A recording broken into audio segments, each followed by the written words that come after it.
चले वहीं खबरों में बढ़ेंगे आगे, लेकिन उससे पहले सीधे आपको लिए चलेंगे पंजाब, जहां पर हरियाणा के मुख्यमंत्री नायब सिंह सैनी संबोधन कर रहे हैं। क्या कुछ कह रहे हैं आपको सुनवाते हैं।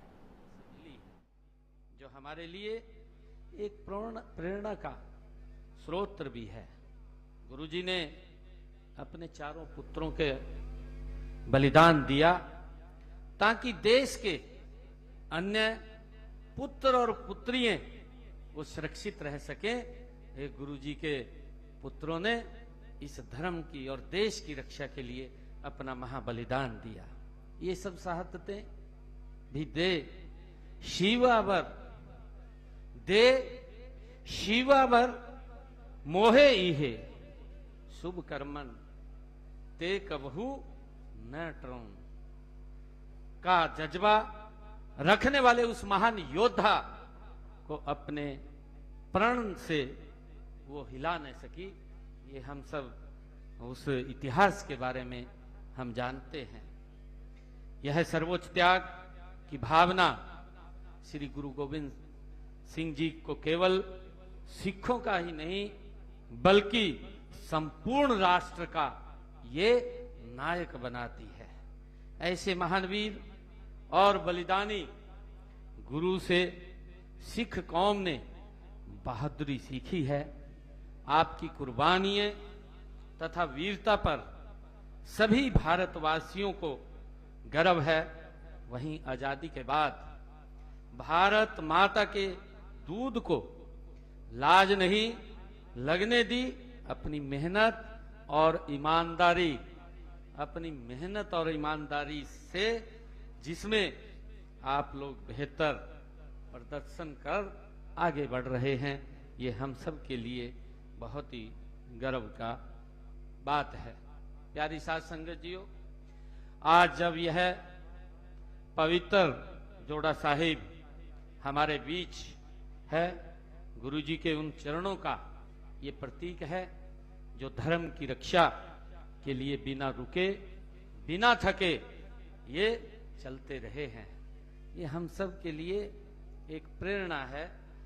ये वो चरण थे जिन्होंने जुल्म के विरुद्ध खड़े होने का साहस हम सबको दिया है। जब हम इन चरण कमलों के दर्शन करते हैं तो हमें उनकी वीरता, उनकी करुणा, उनकी अद्भुत नेतृत्व क्षमता से हमें प्रेरणा मिलती है। मुझे प्यारी साध संगत जी, इस यात्रा में माता साहिब कौर जी का भी पवित्र जोड़ा साहिब शामिल है। माता साहिब कौर जी को खालसा पंथ की मां होने का ये गौरव भी प्राप्त है। प्यारी साध संगत जी, जब गुरुजी ने खालसा पंथ की स्थापना की तो उन्होंने माता साहिब कौर जी से अमृत में पतासे डलवाए ताकि खालसा के अनुयायियों में वीरता के साथ साथ मिठास और करुणा भी वो बनी रहे। मुझे खुशी है कि हम लगातार गुरु के जो दिखाए हुए मार्ग के ऊपर निरंतर हमारी हरियाणा सरकार उन कार्यों को हरियाणा में आगे बढ़ाने का काम कर रही है।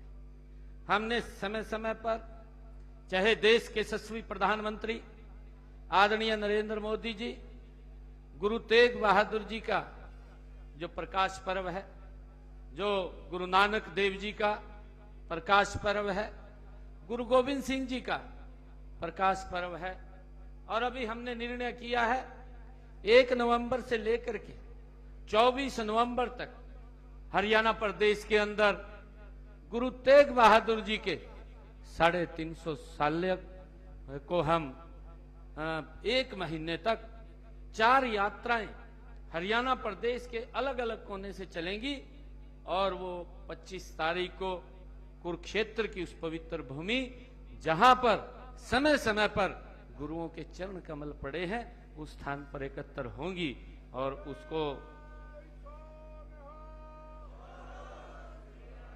उसको लेकर के हमने एक बड़ी योजना वो बनाई है। ये मुझे खुशी है कि हमने हमारी जब ये सरकार आई थी, मुझे बताते हुए खुशी है कि जिस स्थान पे गुरु नानक देव जी 40 दिन रह करके जिन्होंने कड़ी तपस्या और समाज को एक शिक्षा देने का काम किया है, उस पवित्र भूमि चिल्ला साहिब जहां पर वो 40 दिन तक रहे हैं, उस पवित्र भूमि को भी हमने पवित्र गुरुद्वारा चिल्ला साहिब के नाम करने का निर्णय वह हमारी सरकार ने किया है। क्योंकि वो जमीन जहां पर गुरु नानक देव जी रहे हैं, वो जमीन वो उस पवित्र गुरुद्वारा साहिब के नाम नहीं थी, उसको भी हमने उस चिल्ला साहिब के नाम करने का काम किया है।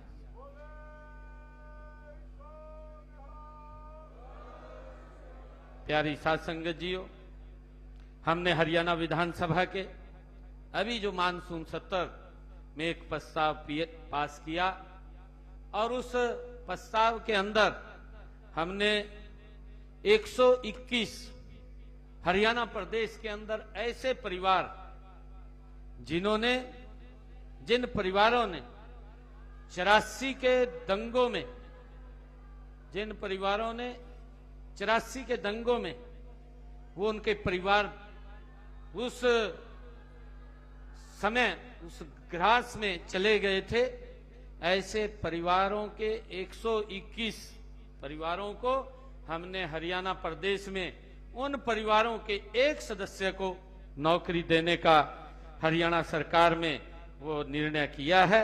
इस निर्णय पर हमने सर्वसम्मति से इसको पास किया है।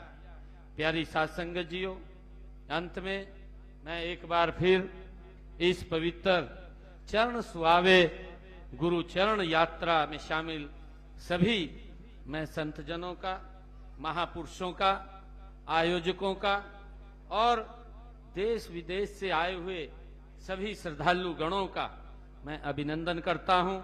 गुरु जी की कृपा हम सब पर बनी रहे और यह यात्रा मंगलमय हो, ऐसी मैं गुरु चरणों के में प्रार्थना करता हूं। और आप सबको इस यात्रा में हम सब शामिल हैं, आप सबको मैं बहुत बहुत बधाई और शुभकामनाएं देता हूं। एक जोरदार जयकारे के साथ बोले सो निहाल। वाहे गुरु जी दा खालसा।